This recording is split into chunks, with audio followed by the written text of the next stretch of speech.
Oh, Chef. Nagawa mo rito. Tinawagan ako ni Doy. Nakapatay yung cellphone mo eh.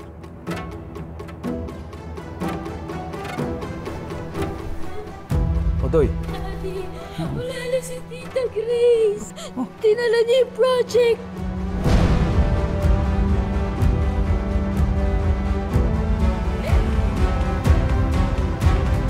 Pasensya ka na, Doy, ha?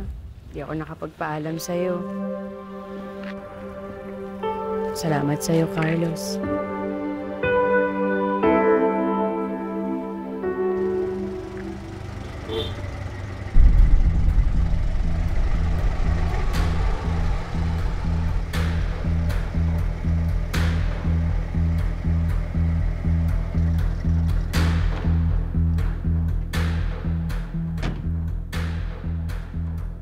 So, you alright? Pasensya ka na, hindi kita napansin. Nakatingin kasi ako sa phone ko. Saan ka ba pupunta? Gusto mo hatita kita? Ay, hindi na. Malayo yung pupuntahan ko. Nung umuwi po ako dito galing sa school, nandito pa po si Tita Grace. Pero napapansin ko po na medyo malungkot siya. Ang sabi niya po napagod lang daw po siya sa farm, kaya natulog po kami. Tapos pagkagising ko po, wala na po si Tita Grace, kaya tinawagan ko po si Ninong Chef kasi baka kasama niya si Tita Grace. Bro, I don't know where she is. Believe me. But the real question is, bakit bigla siyang aalis? Medyo masama po kasing loob niya. Kanino? Daddy, galit po ba siya sa akin? Ano po bang ginawa ko? Di mo na po siya nagpaalam eh. Hindi siya galit sa'yo. Marites, iwanan mo muna kami, ha? Halika. Upo ka muna. Dahil may sabihin ako sa'yo. Kasalanan ko to. Pero kasi ako nasabi sa kanya kanina na hindi niya nagustuhan. Medyo nataasan ko yung boses ko sa kanya kanina sa farm. Daddy, ba't niyo po ginawa yun? Ba't di niyo po siya inaaway? Hindi ko sinasadya. Pero Doy, siguro sign na ito na dapat siyang umalis. Alam mo kung bakit? Habang tumatagal siya dito, mas delikado ang buhay niya. Baka mabuking siya, baka malaman na nandito siya. Alien siya. It's for her own good. It's for her own safety. Daddy, kailangan natin siya hanapin ngayon. Bakit pa? Kusa na siya umalis, di ba? Baka gusto niya talagang umuwi na. Pero Daddy, at least, make sure natin na makakauwi siya ng safe. Paano kung may makakita sa kanya with her pod? Tapos, sirain yun, tapos kunin si Tita Grace. Basta next time huwag ka na pumagitna. Baka mamaya mahagip ka na eh. Salamat, ang bait mo naman. Thank you. Pero mag-ingat ka ha. Marami kasing masasamang tao sa paligid. At hindi ikaw yun. Lucky you. Sige, ingat.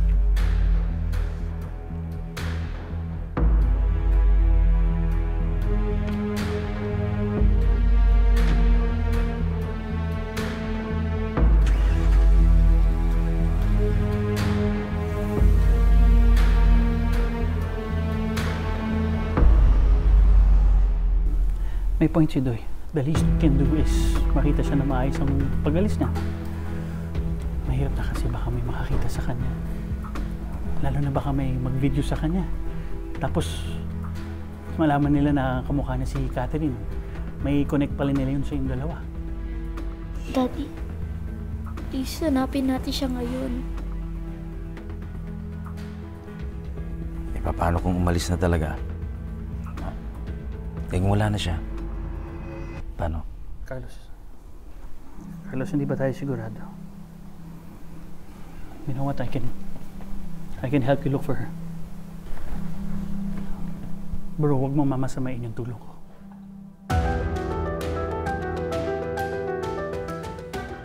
Either sa overlooking or, Chef, kung hahanapin mo si Grace, pagpunta ka sa niya mo si Leo, ha? Okay, let's go. Tawagan mo ako pag may nakita ka. Of course. Sige, Chef. Thank you.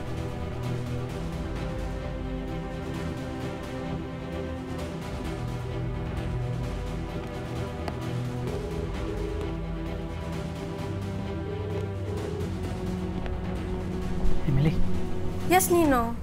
May update ka na kay Grace? Emily, nawawala siya. Can you check on the fragment? Tignan mo nga kung may movement o nagugulo pa. Okay.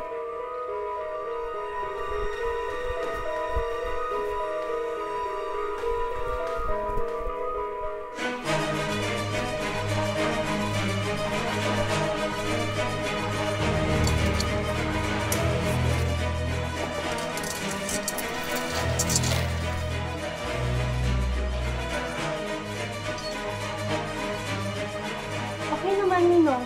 Bakit? Pinapagana na naman nila ulit ang project? Dala niya kasing project eh. Decidido na talaga siyang umalis tonight. Hindi ko pa nakukuha yung kailangan ko. So I have to secure that fragment. Pag nakuha ko na yung kailangan ko sa kanya, sisirain ko yung fragment na yan. Pabalik na po ba kayo rito? No, hahanapin ko si Grace. Hindi siya pwedeng makaalis. Gagawa ko ng paraan. Really? Biglang umalis?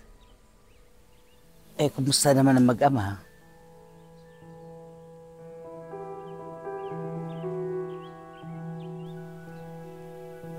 Sige Marites, ha? Bye, thank you. Tita, I didn't know na close pala kayo. Binayaran ko siya para sabihin niya sa akin kung anong pinagagawa ng Grace. Nawala bigla. Bakit daw? Inaway daw kanina ni Carlos sa farm. Nag-aaway sila. Kaya pala ayaw pag-usapan ni Carlos si Grace kanina sa office. Interesting. Don't be too happy. Ngayon na hinahanap na siya ng mag-ama. Sana mawala na lang siya forever.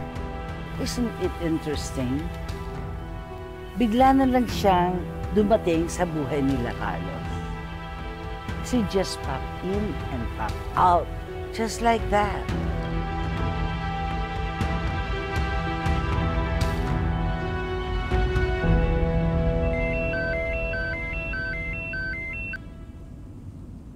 Dok, papunta na ako sa bahay niyo. Nakuha niyo na yung kailangan para sa fruit serum. Hindi pa nga eh. A change of plans. We have to do it tonight. Now is the perfect time kasi naglayas siya. The alien. Dok, mag-isa lang ako. Wala akong kasamang tao. Wala tayong choice. Kaya mo na yan. Dok, may hindi mo pa nga pinapakita sa akin kung anong itsura ng alien na to eh. Sandali. Sisend ko sa'yo yung pic. Wait lang. Basta babae siya, kamukha siya ng asawa ng kaibigan ko. Did you get it? Her name is Grace.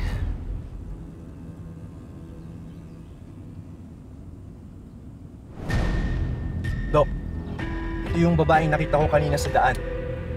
Malapit sa intersection ng San Andres. Kung alam ko lang... No. Hindi na. Ako na lang pupunta sa kanya. Mas kilala niya ako. Kaya ako sa'yo, magbadali ka ng kunin mo na yung sedative. Ako na lang magdadala sa kanya sa bahay. Okay? Sige. Bye.